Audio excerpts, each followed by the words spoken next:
Yeah, so like Cindy said, I'm the Human Wildlife Interactions Advisor with the UC Extension, and today I'm going to be talking about attracting beneficial birds for pest control on farms. And so we know that wildlife plays an important role in providing a variety of ecosystem services on farms that enhance sustainability, farm viability. And so today I'm really going to be talking about how to enhance natural pest control through the use of songbird nest boxes, barn owl nest boxes, American kestrel nest boxes, and raptor perches. And so first I'm going to talk about insect pest control from songbirds. And this can include a variety of species depending on where you are and the particular habitat surrounding your farm. This over here, we have an ash-throated flycatcher, a western bluebird, which is going to be more common, a house wren, which is going to be more common in riparian areas. So it just depends on where you are. Another bird that's really common that's not pictured here are swallows. So tree swallows, sometimes violet green swallows will all contribute to the natural pest control.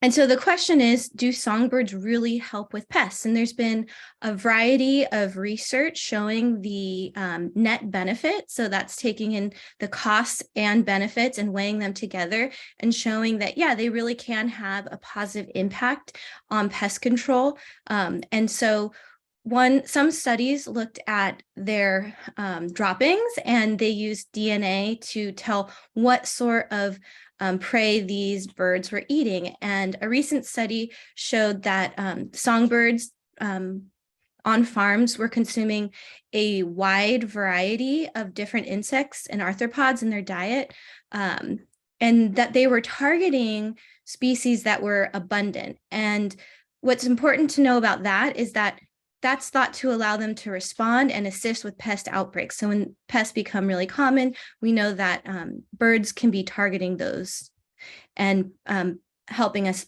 that way. Another research project in California vineyards showed that bluebirds' diet consisted of greater than 50% herbivorous insects, so aphids, leafhoppers, moths, and even other pests like mosquitoes. And then songbirds feed their young a diet of insects. So by increasing breeding and nest box density in a given area, you can increase foraging by parents that are feeding their young in those areas. And I always like to point out that pests can be seasonal. So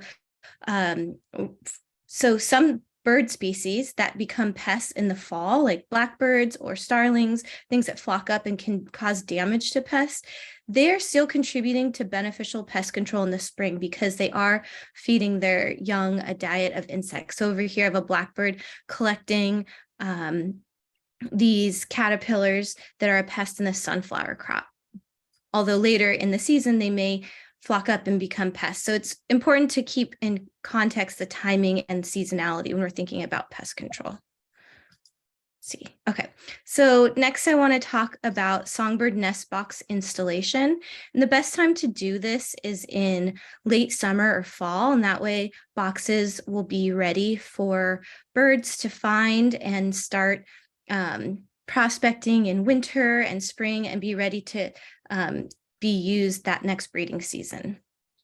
You can install these boxes in riparian areas, orchards, vineyards, the edges of fields, but you want to keep them out of the way of farm equipment, especially considering if sprinklers are present and if there's any other spraying that takes place. If you're hanging your boxes within a field, you want to make sure that it's not going to be in the direct line of any sort of spraying or farm equipment or getting in the way that way.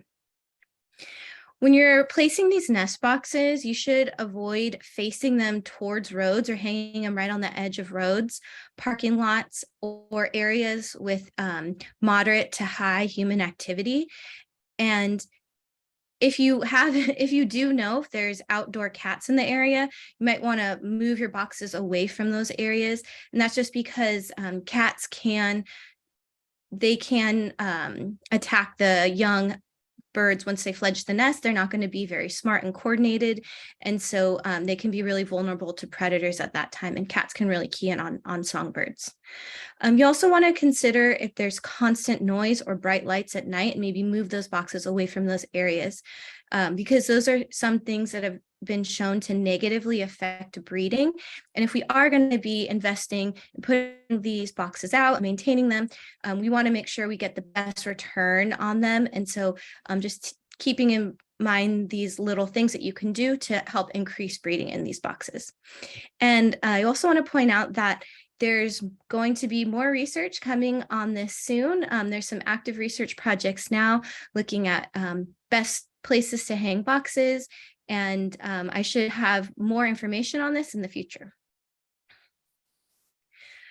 Another thing to consider is protecting the young in the nest boxes from predators. And so by hanging boxes on poles, fences, or hanging from a tree branch, not directly on a tree trunk, you can limit the predators that can access the box. You can also, if you are hanging them on a pole, you can use something like a baffle, and a variety of materials can be used to make something like this. I've even seen an IKEA trash can.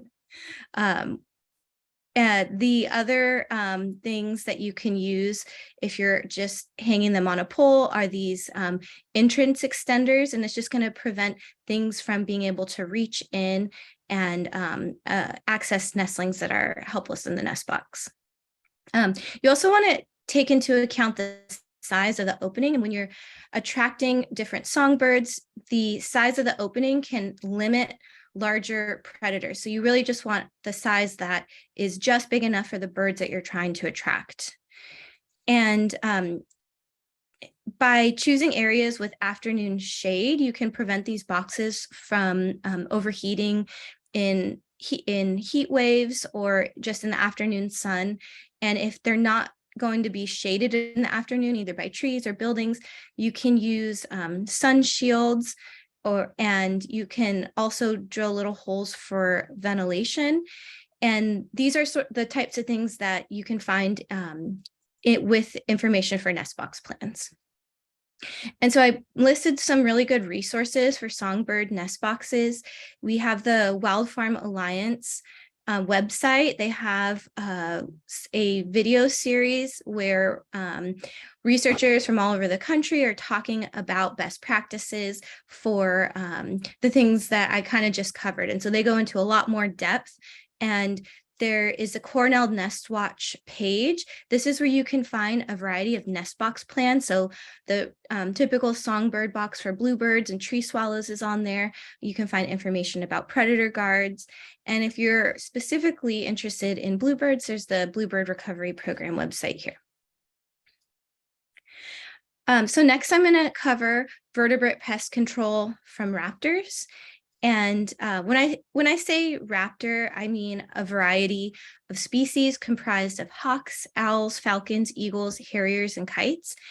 And what I want to point out is that raptors are going to be targeting mostly vertebrate pests. So most raptors eat voles, gophers, and mice. And there's some variation. So some smaller species like American kestrels are going to eat some insects and also songbirds as well. And larger species like golden eagles, they're going to target things like ground squirrels and rabbits.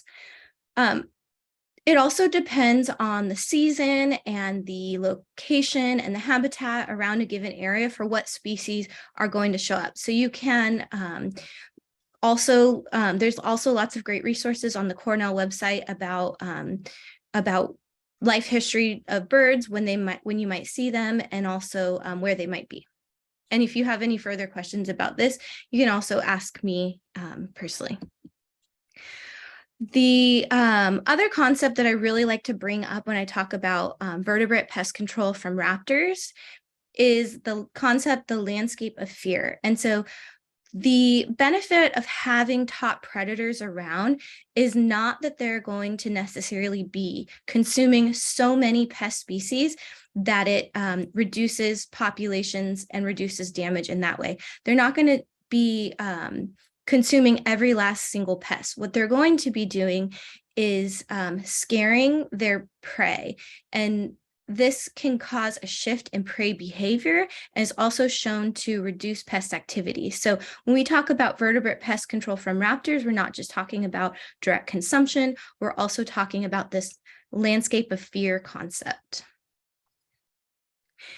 There's been some research looking at barn owls and other raptor species and how much and do they actually help with pests? And so a few species have shown that barn owls are correlated with decreased pest activity and increased yields. And in Israel, they looked at fields with and without barn owls, and they were able to measure a 3% increase in yields in fields that had barn owls present over a long period of time.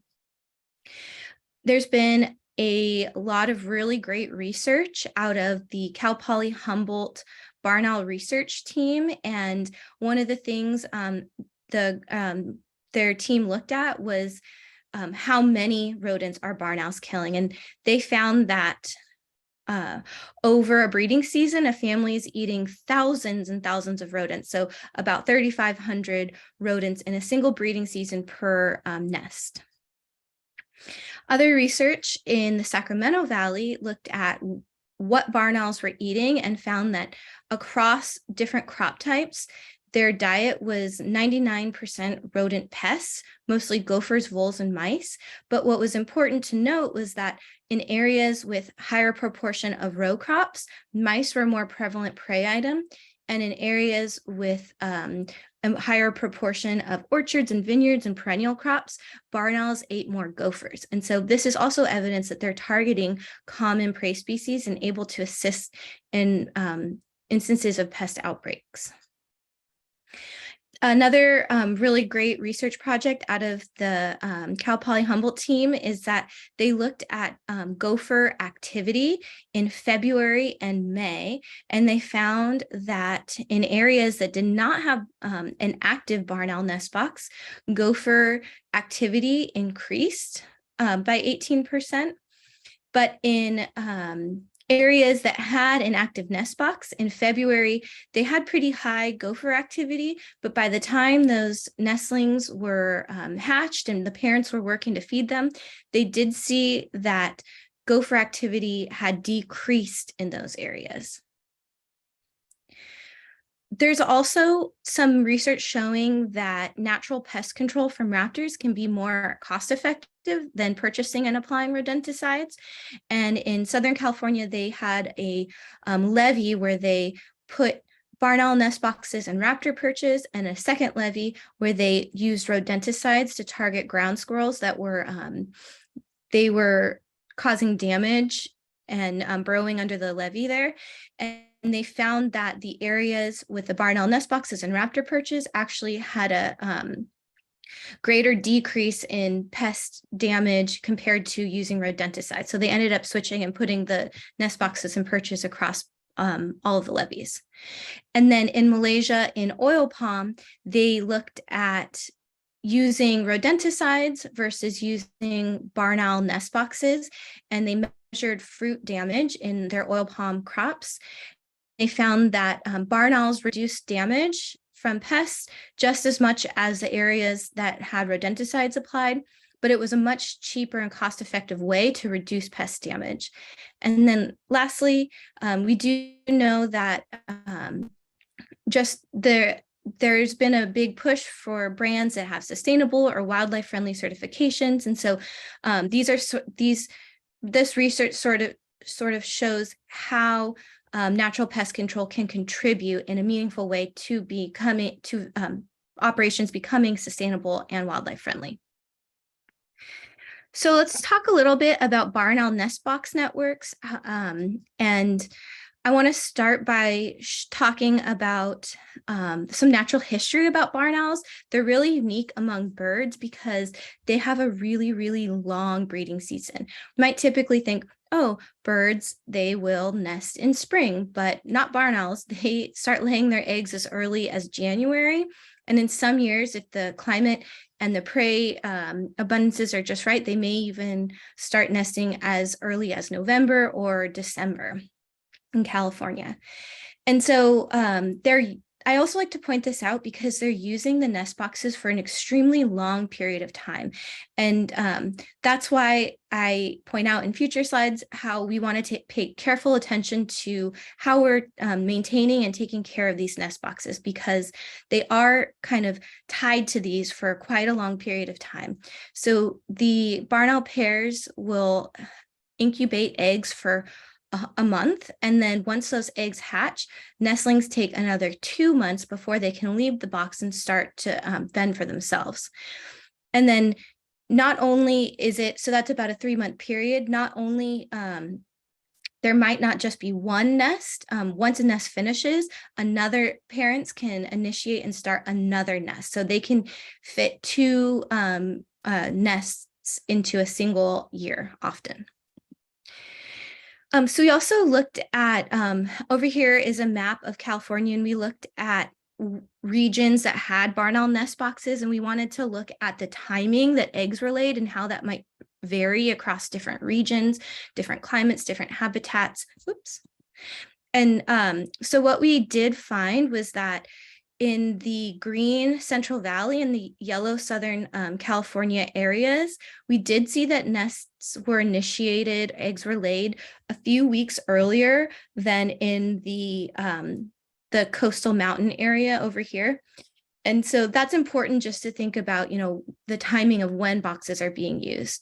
And so we also looked at the months that eggs were laid. And so these gray bars here are the estimated egg laying dates of barn owls in California. And it shows that in winter, so December, January, and February, we're actually having the bulk of barn owl nests being initiated, so 63%. And I'll tell you why that's important in just a second. But they are still initiating a lot of nests in spring, and then summer and fall, you have the lowest breeding activity. And so you also want to keep in mind other nest box design characteristics that will prioritize nestling safety by preventing predators. So you can install boxes on a metal pole. The front should have grooves here and an appropriately sized opening. So just large enough for a barn owl, but small enough for any other birds to fly in. And then there's this little partition here in this design by the entrance, and that will prevent any like a mammal from reaching their arm in and being able to access the nestlings that way. Also, having the hole closer to the top is an important thing because as the barn owls are in the box for months on end, they are regurgitating pellets. So barn owls will consume their prey whole, and they have all of these really strong digestive enzymes, and they regurgitate pellets that are bones and fur that were not digested. And so those things build up and they end up raising the floor up. And so if that floor becomes too close to the entrance, nestlings will kind of crowd around that entrance waiting for their parents to come and feed them. And nestlings can get pushed out or they can fall out. And so by having a greater distance between the opening and the floor, we can prevent that from happening. Also, larger boxes are going to allow nestlings to flap their wings and start stretching out before they leave the box. And this is going to increase their coordination and their strength before they have to be outside of the box where they're more vulnerable to predators. To mitigate for heat, especially if your boxes are hanging on poles with no trees nearby, there are these sun panels that will prevent or lower the temperature of they can help lower the temperature of the box by preventing direct sun from hitting and just kind of shining on the box all day. Facing the openings north or east is going to orient the box towards the sun so that it's not coming directly into the entrance. And then if you have those heat shields, then those will be facing south or west into where the sun shines at the hottest time of the day. And there are some barn owl nest box plans that you can access on Wild Farm Alliance website. There's also a really great resource for kind of the Bay Area, North Bay Area, BOMCO. They have services and plans, and they can do a wide variety of things, such as advise you where to put the boxes, how many to put. They will monitor and clean out the boxes for a fee, and that could be a really great way to get a successful nest box network started with their expertise. But it's not available in every area. So if you don't have access to this, you can also contact other people. You can email me, and I can try to point you in the right direction of resources. Just like songbird nest boxes, you do want to install boxes in before the following breeding season, so by late summer and fall. They may take a little while to become colonized. It depends on the barn owl population in the area, and this is why we always recommend more than one box. So a nest box network is going to be important to support a breeding population in a given area, and also allow owls in that area to find boxes nearby, and will keep those boxes being occupied and used. Barn owls are kind of open country hunters, so they really like grasslands, oak savannas, and open crop types. So vineyards or other forage or row crops can be good areas for barn owls, or even the edges of orchards. And they are not very territorial, so barn owl nest boxes can be pretty close.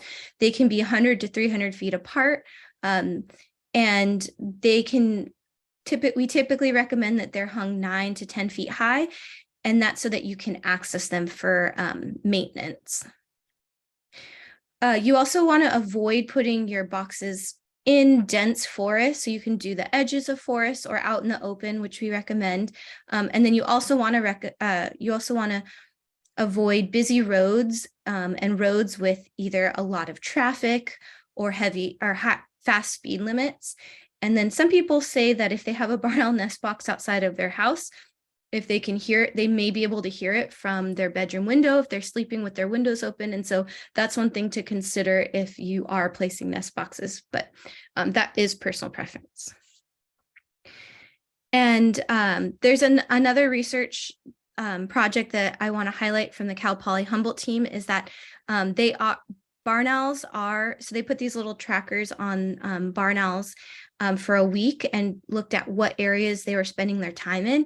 And they were really, and this is in Napa, so there's a lot of vineyards and grasslands, and that's really what they ended up preferring. And so I do want to point out that even if they're not hunting directly in your crops where you have a problem, they are probably hunting around the edges and can be preventing pest invasions from other areas, because they really, really like to pick off young dispersing gophers and voles. And so that can also be a benefit of barn owls, even if they're not hunting directly in a crop field.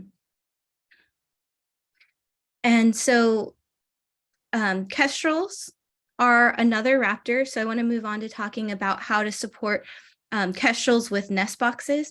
And the resource for this is the American Kestrel Partnership page. And they're going to have all sorts of information from nest boxes to where to hang them, and other considerations, how to monitor them as well. Kestrels are a smaller falcon, like I said earlier. And so in addition to eating rodents such as mice and voles, they're going to eat smaller prey as well. So insects, birds, and reptiles. And there's some active research on American kestrel diet in agricultural lands in the Central Valley. And some preliminary results do show that they are consuming pest insects as well, just like the songbirds. And so I'll have more information on that in the future once those studies come out. Another study in cherry orchards in Michigan showed that nesting kestrels, they worked sort of through that landscape of fear concept in reducing songbird abundance. And those songbirds were fruit-eating birds and causing damage to the cherry crop. And so by having kestrel nest boxes in those cherry orchards, they were able to deter fruit-eating songbirds, and they saw measurable economic benefit in their cherry crop.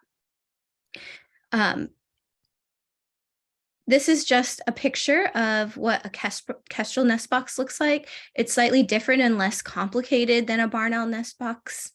And it also has certain mitigations, like for predators. So having their opening up towards the top and appropriately sized limits larger predators from entering the box, and also reaching down.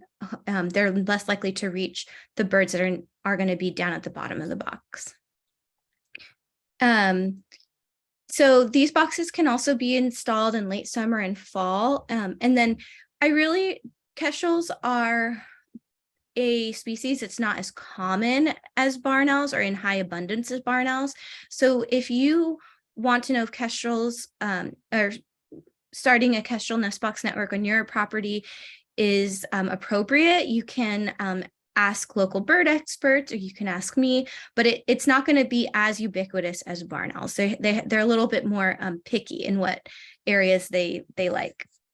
And so they like open areas, and so like grasslands and oak savannas, just like barn owls, but they're more territorial and secretive. So the boxes should be spaced out pretty far, and they could also be hung about 9 to 10 feet high.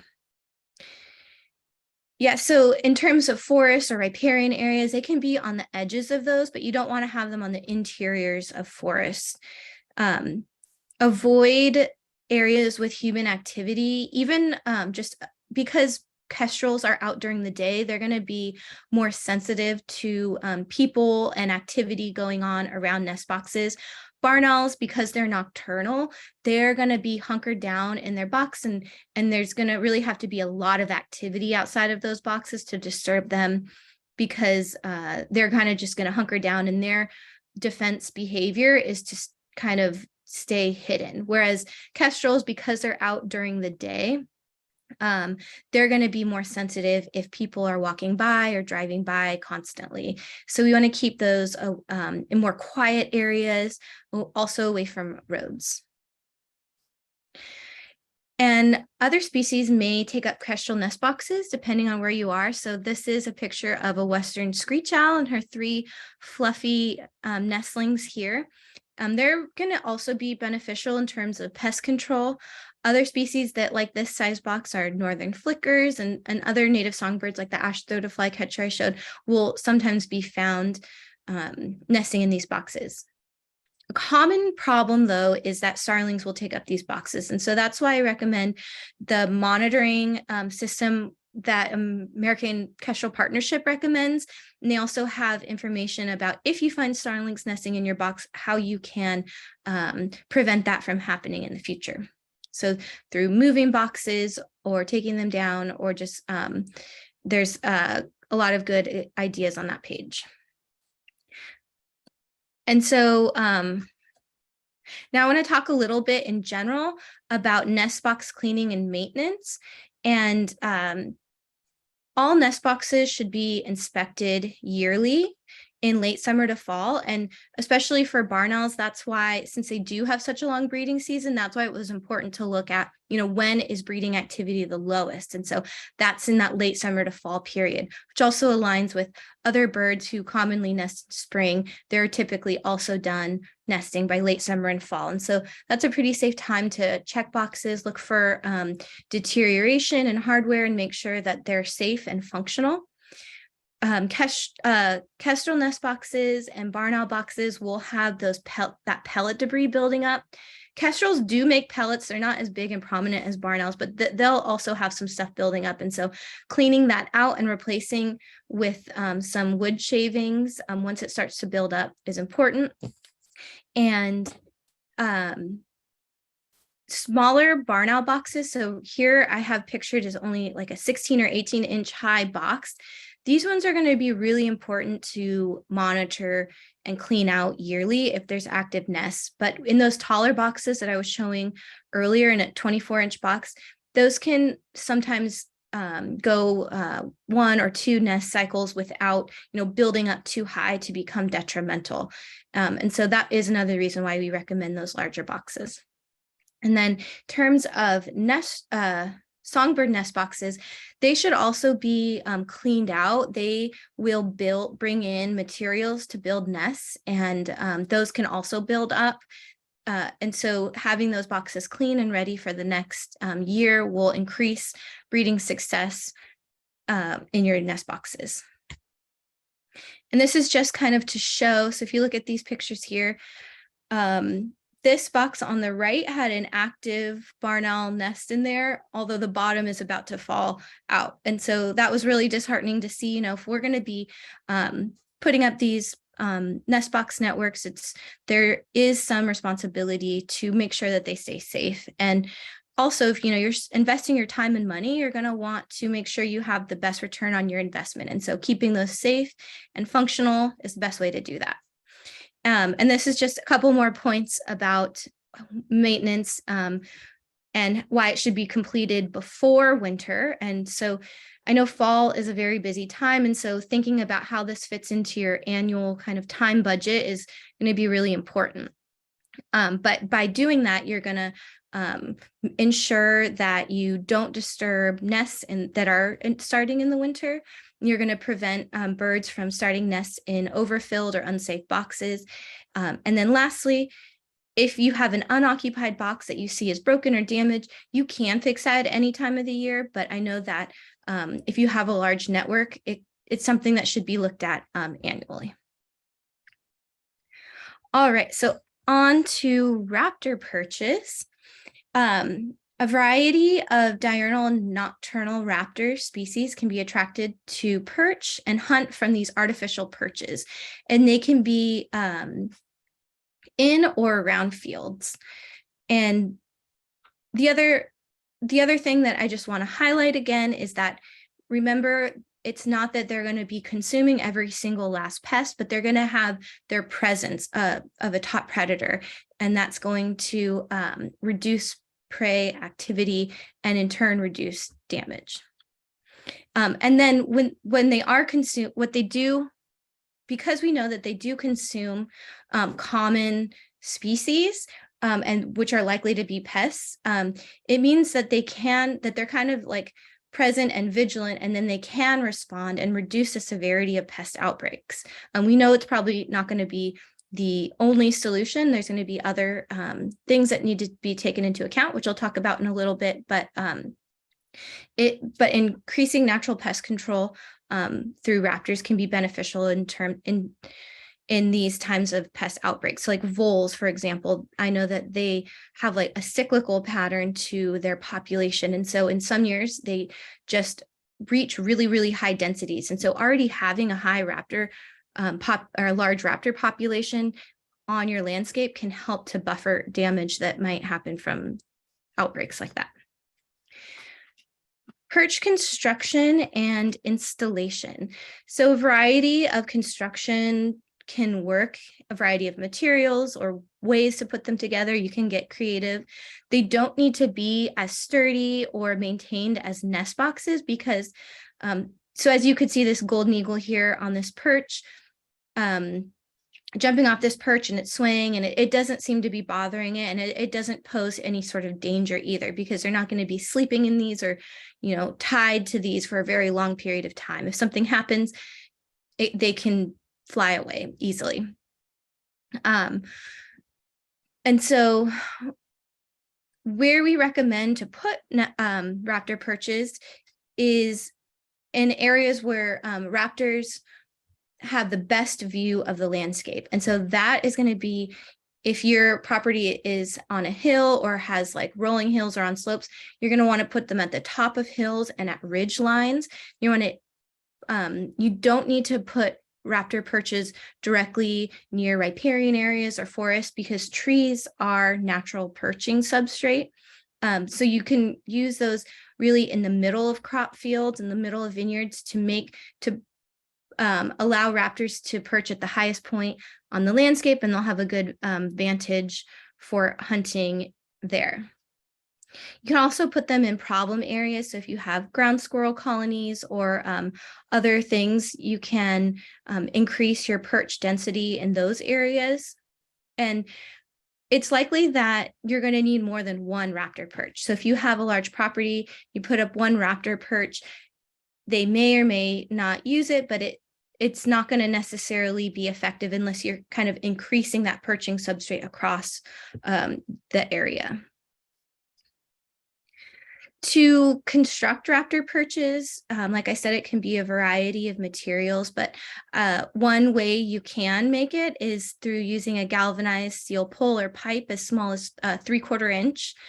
And you want to use a wooden crossbeam. So this is an old scrap wood from a wine barrel.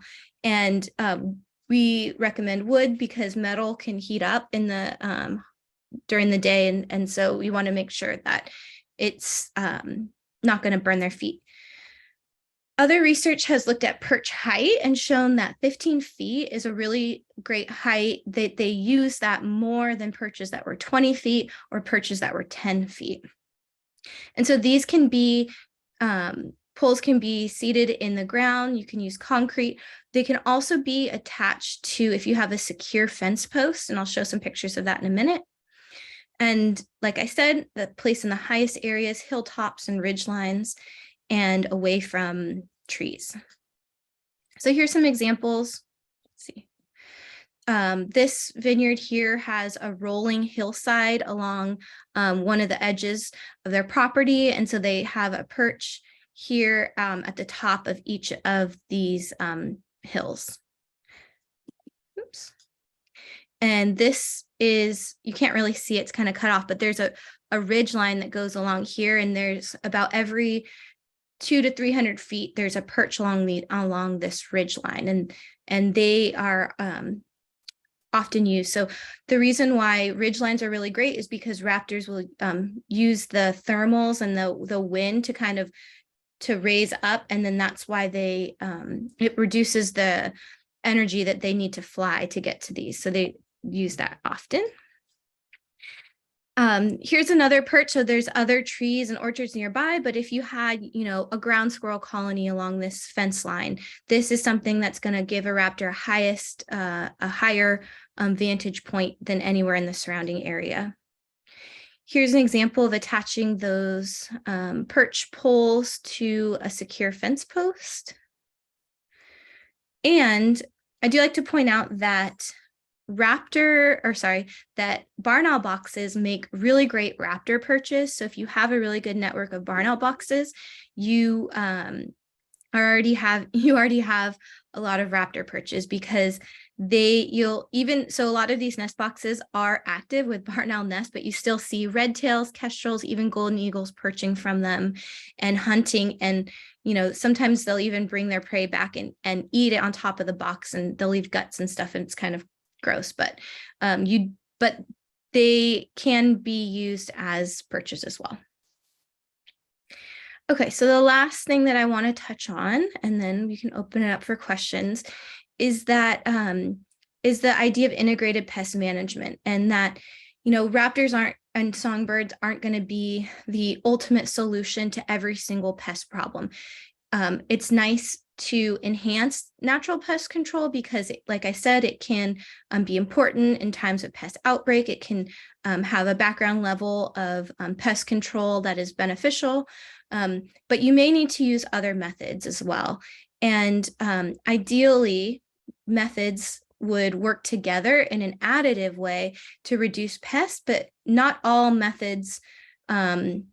Some methods can interact with each other. So it's important to consider non-target effects of other control methods. And so one example that I like to point out is the use of anticoagulant rodenticides.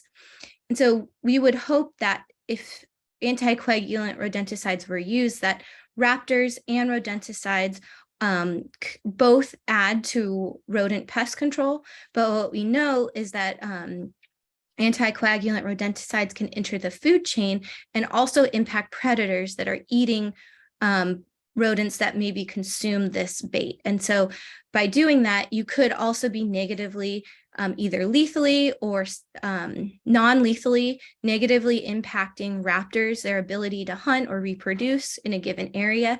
And it could be kind of counterproductive. So we're working so hard to increase natural pest control, but this could also act to reduce natural pest control if we're having this sort of interaction. And so in a wide variety of studies looking at exposure to anticoagulant rodenticides in top predators, so mammals and raptors, over 75% of animals had some sort of exposure. And so it's pretty widespread. It doesn't necessarily always lead to mortality of the predator, but we do know that it can lead to mortality, and that it also can have other negative impacts, like I was saying, on breeding or just hunting behavior in general. And not all anticoagulant rodenticides are created equally. There's second generation anticoagulant rodenticides that pose a greater risk to predators. They are made to be more toxic than the first generation ARs because of rodents becoming immune to first generation ARs. These second generation ARs will persist longer in the tissues, and also rodents can consume more than one lethal dose, resulting in a higher exposure to the predators. So we just like to point out that different things have different interactions, and so it's important to take into account the whole picture when thinking about controlling pests on the landscape. And so with that, I'd like to just end with saying that, by promoting birds and natural pest control through nest boxes and perches, it really is a win-win for farms and also wildlife, because a lot of these things, nesting substrate, perching substrate, have become limited. And so by increasing these things, we can also help wildlife and kind of replace some of the things that are lacking. And so, yeah, I guess with that, I can take any questions. Thank you for listening. Thank you, Breanna, for your great presentation. So just, I guess I didn't make it as clear in the beginning. Breanna is new to her position, so she is located out of Napa office, but she is here for your questions, and she is here as an advisor in our counties now, which is a great addition to our group. So with that, I'm going to pass it on to Michelle. You do have some questions in the Q&A. Yeah, the first question is, any tips on supporting white-shouldered kites and hawks? Yeah, so one thing that I didn't touch on is using natural habitat and large trees around crop areas in order to promote other raptor species. So kestrels and barn owls are cavity nesters, and so that's why they use nest boxes. But white-tailed kites, red-tailed hawks, red-shouldered hawks, and Cooper's hawks, lots of other really beneficial raptors will use trees to build stick nests. And so by having those sorts of things around, you can also promote the nesting of other raptors. And then for white-tailed kites in particular, they don't need very large trees. They'll nest in some small, pretty large shrubs and small trees as well. So, and if you have those in the area, just by providing habitat, I think in addition to the crops would be a really good way to start supporting them. Yeah, is it better to place a barn owl box near trees or in open space? Yeah, so this is going to be context dependent, and the reason why I say that is because there's a lot of research showing that the barn owl nest boxes, they will track with the outside temperature. And so we can benefit by placing them near trees with the shade of the trees, but sometimes great horned owls will be more present in those wooded areas, and they are really aggressive and territorial. They also provide pest control, but barn owls will nest in nest boxes out in the open as well, and then that kind of brings them away from those forested areas. So I think if you have a really open area with just a little bit of forest, I would place them away from those forested areas and do other things like heat shields or the sun panels.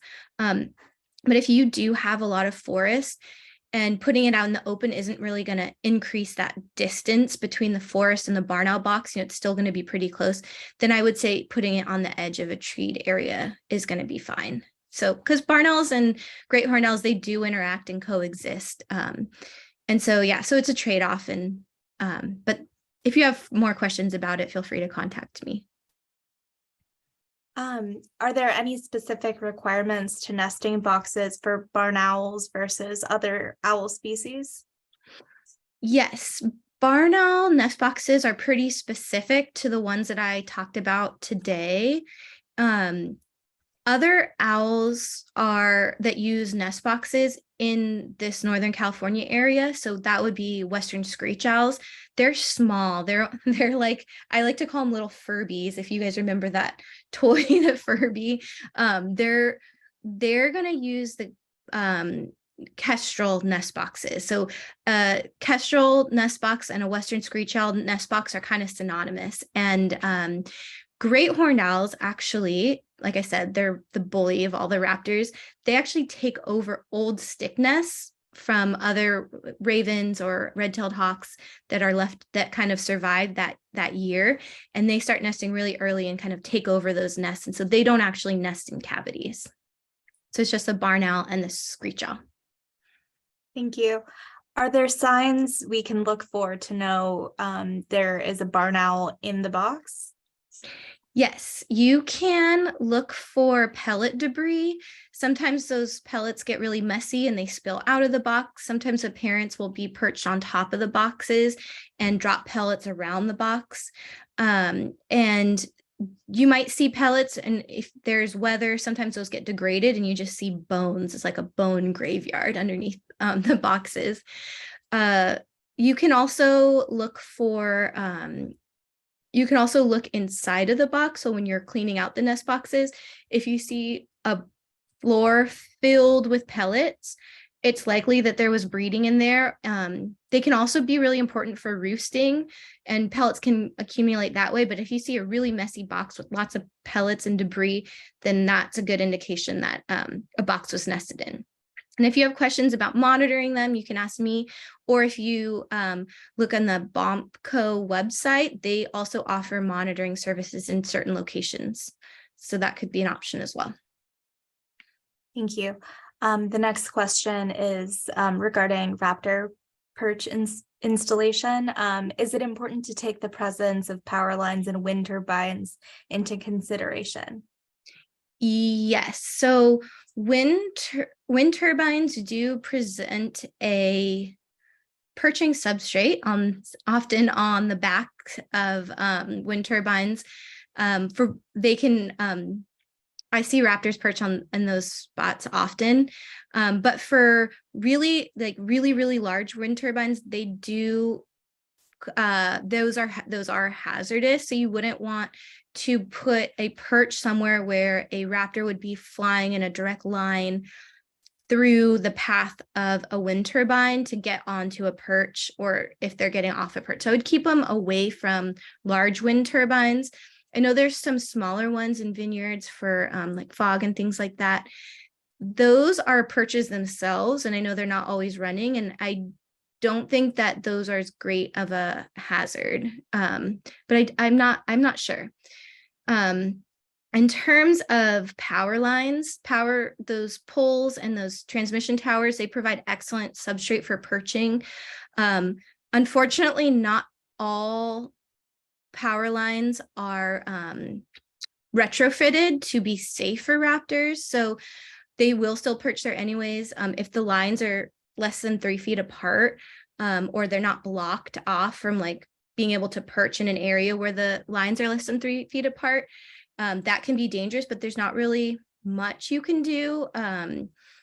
You can use perches out in other areas and just make sure that they're not going to be like in the line of a power line, but those are going to also be pretty high up, above 15 feet. So I don't think there's very much you could do there. Sorry, that was a long-winded answer. Thank you. I'm gonna move on to this question. I heard a report on NPR about barn owls sometimes attacking people. What might cause a barn owl to become aggressive towards humans?